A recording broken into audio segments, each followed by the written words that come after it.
आपका इस वीडियो में स्वागत है। आओ सुनो प्रेमचंद द्वारा लिखी कहानी बूढ़ी काकी। जिह्वा स्वाद के सिवा और कोई चेष्टा शेष न थी और न अपने कष्टों की ओर आकर्षित करने का रोने के अतिरिक्त कोई दूसरा सहारा ही।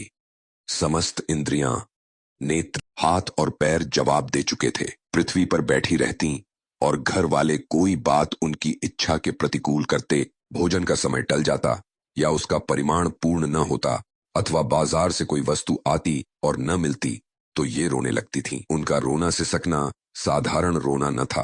वे गला फाड़ फाड़ कर रोती थीं। उनके पतिदेव को स्वर्ग सिधारे कालांतर हो चुका था।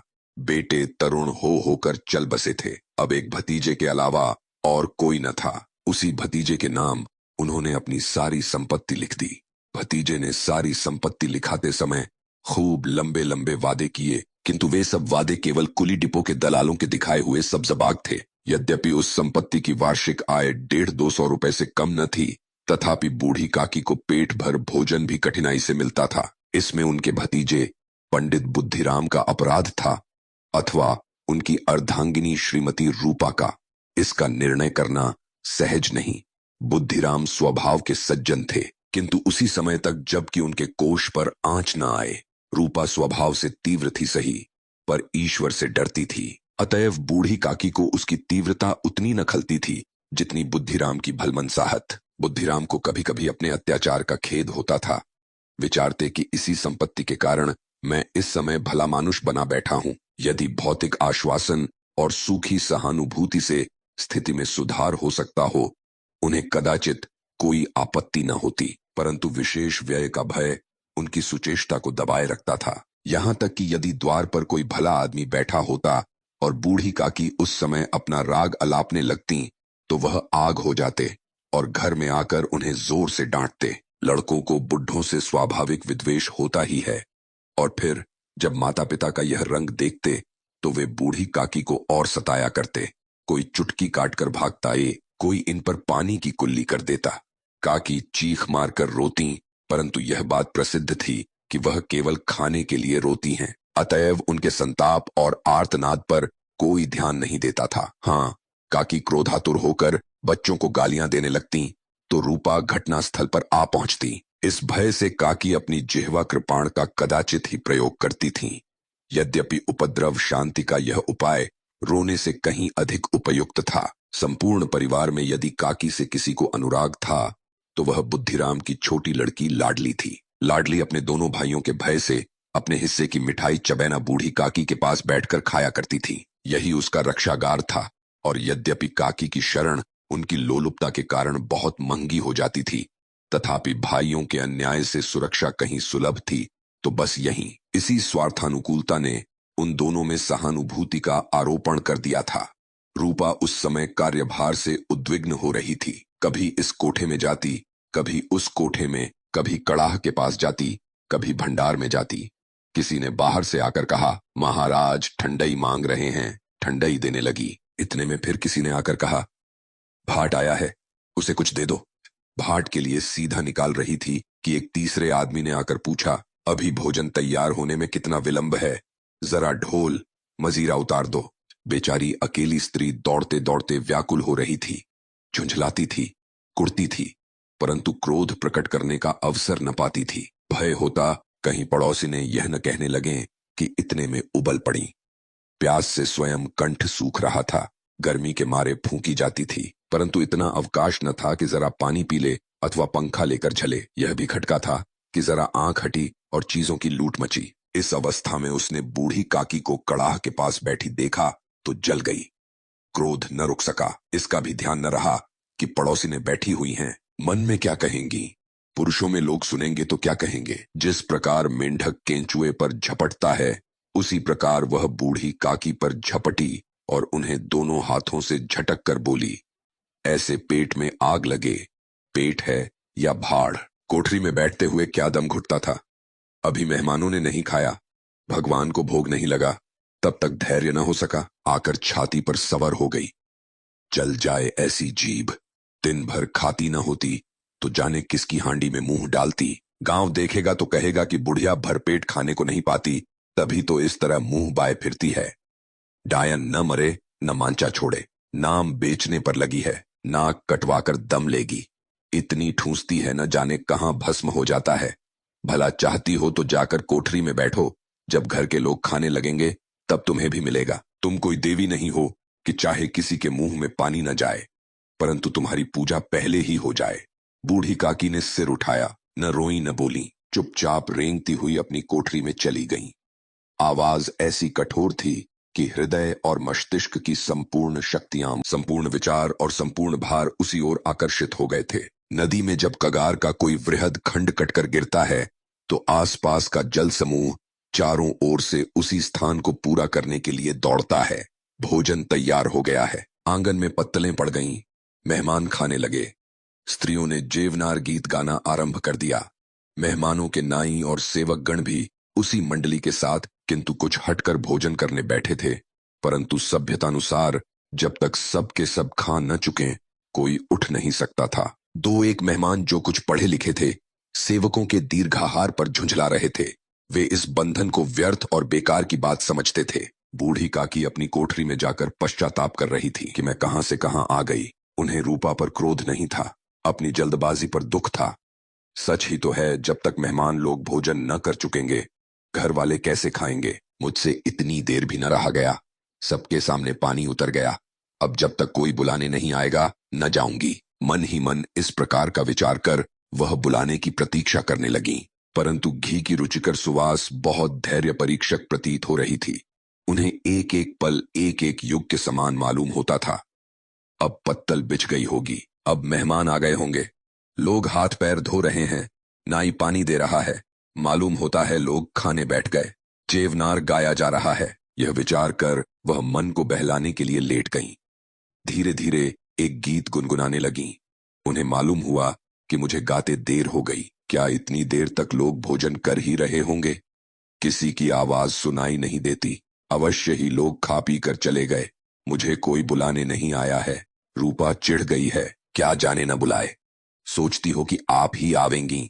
वह कोई मेहमान तो नहीं जो उन्हें बुलाऊं। बूढ़ी काकी चलने को तैयार हुई। यह विश्वास की 1 मिनट में पूरियां और मसालेदार तरकारियां सामने आएंगी उनकी स्वादेंद्रियों को गुदगुदाने लगा। उन्होंने मन में तरह तरह के मंसूबे बांधे। पहले तरकारी से पूरियां खाऊंगी, फिर दही और शक्कर से, कचौरियां और रायते के साथ मजेदार मालूम होंगी। चाहे कोई बुरा माने चाहे भला, मैं तो मांग मांग कर खाऊंगी।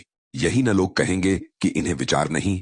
कहा करें, इतने दिन के बाद पूरियां मिल रही हैं तो मुंह झूठा करके थोड़े ही उठ जाऊंगी। वह उकड़ू बैठकर सरकते हुए आंगन में आईं। परंतु हाय दुर्भाग्य, अभिलाषा ने अपने पुराने स्वभाव के अनुसार समय की मिथ्या कल्पना की थी। आशा रूपी वटिकालू के एक झोंके में विनष्ट हो गई। मेहमानों ने भोजन किया, घर वालों ने भोजन किया, बाजे वाले, धोबी, चमार भी भोजन कर चुके बा। परंतु बूढ़ी काकी को किसी ने न पूछा। बुद्धिराम और रूपा दोनों ही बूढ़ी काकी को उनकी निर्लज्जता के लिए दंड देने का निश्चय कर चुके थे। उनके बुढ़ापे पर, आपा, दीनता पर, हतज्ञान पर किसी को करुणा न आई थी।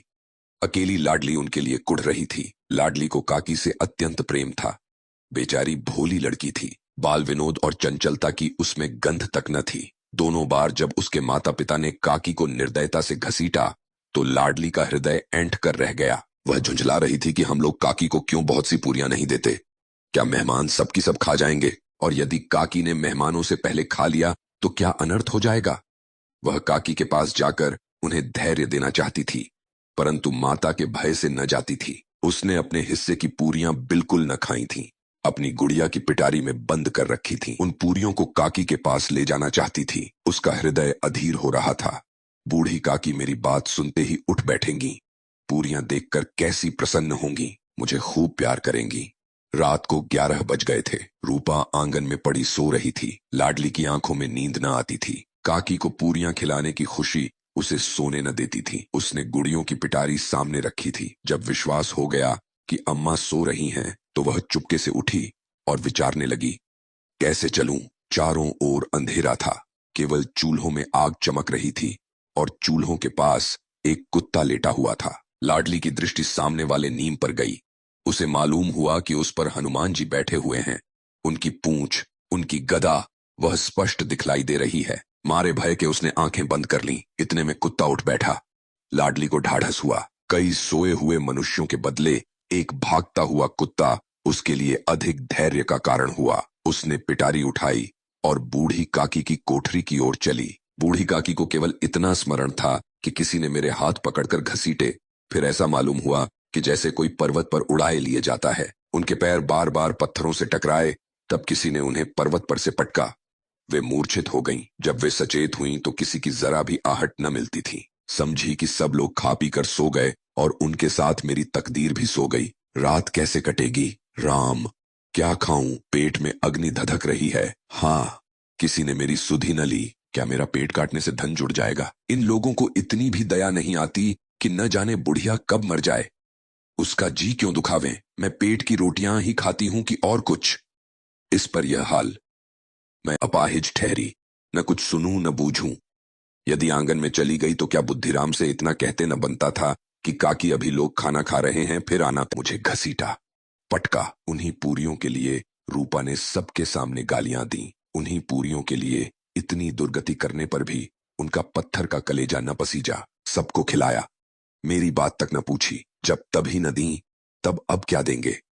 यह विचार कर काकी निराशामय संतोष के साथ लेट गई। ग्लानि से गला भर भर आता था, परंतु मेहमानों के भय से रोती न थी। सहसा कानों में आवाज आई, काकी उठो, मैं पूरियां लाई हूं। काकी ने लाडली की बोली पहचानी। चटपट उठ बैठी। दोनों हाथों से लाडली को टटोला और उसे गोद में बिठा लिया। लाडली ने पूरियां निकाल कर दी। काकी ने पूछा, क्या तुम्हारी अम्मा ने दी है? लाडली ने कहा, नहीं, यह मेरे हिस्से की हैं। काकी पूरियों पर टूट पड़ी। 5 मिनट में पिटारी खाली हो गई। लाडली ने पूछा।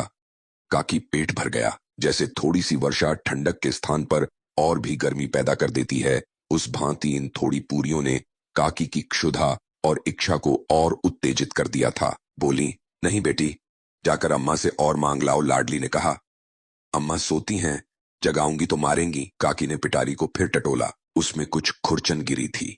बार बार होंठ चाटती थीं, चटखारे भरती थीं। हृदय मसोस रहा था कि और पूरियां कैसे पाऊं। संतोष सेतु जब टूट जाता है तब इच्छा का बहाव अपरिमित हो जाता है। मत वालों को मद का स्मरण करना उन्हें मदांध बनाता है।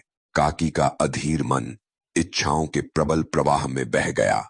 उचित और अनुचित का विचार जाता रहा। वे कुछ देर तक उस इच्छा को रोकती रहीं।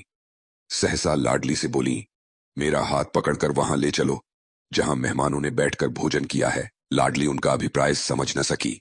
उसने काकी का हाथ पकड़ा और ले जाकर झूठे पत्तलों के पास बिठा दिया। दीन, क्षुधातुर, हत ज्ञान बुढ़िया पत्तलों से पूरियों के टुकड़े चुन चुन कर भक्षण करने लगी।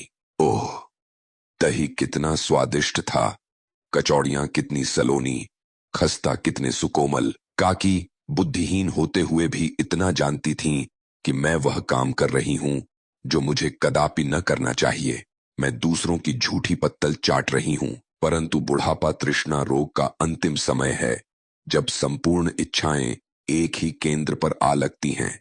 बूढ़ी काकी में यह केंद्र उनकी स्वादेंद्रिय थी। ठीक उसी समय रूपा की आंख खुली। उसे मालूम हुआ कि लाडली मेरे पास नहीं है। वह चौंकी, चारपाई के इधर उधर ताकने लगी कि कहीं नीचे तो नहीं गिर पड़ी। उसे वहां न पाकर वह उठी तो क्या देखती है कि लाडली झूठे पत्तलों के पास चुपचाप खड़ी है और बूढ़ी काकी पत्तलों पर से पूरियों के टुकड़े उठा उठाकर खा रही है।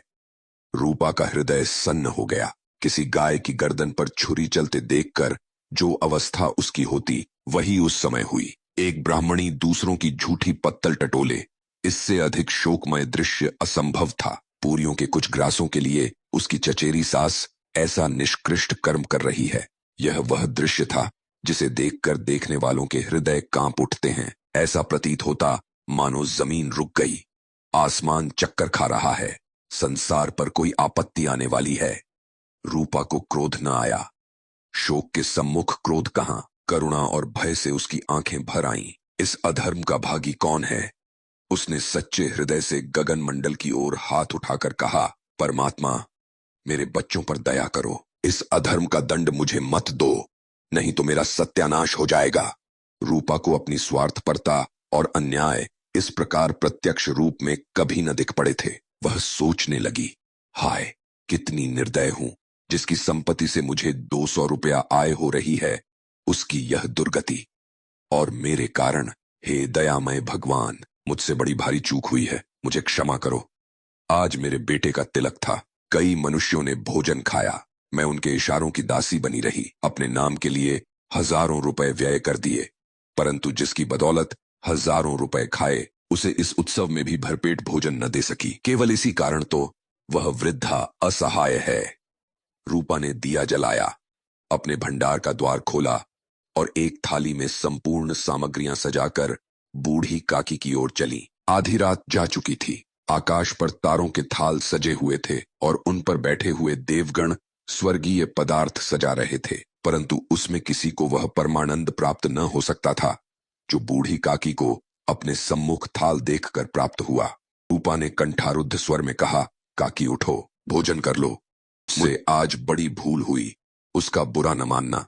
परमात्मा से प्रार्थना कर दो कि वह मेरा अपराध क्षमा कर दें। भोले भोले बच्चों की भांति जो मिठाइयां पाकर मार और तिरस्कार सब भूल जाता है, बूढ़ी काकी वैसे ही सब भुलाकर बैठी हुई खाना खा रही थीं। उनके एक एक रोने से सच्ची सदिच्छाएं निकल रही थीं और रूपा बैठी स्वर्गीय दृश्य का आनंद लेने में निमग्न थी। ये थी प्रेमचंद द्वारा लिखी कहानी बूढ़ी काकी। इस वीडियो में अंत तक बने रहने के लिए धन्यवाद।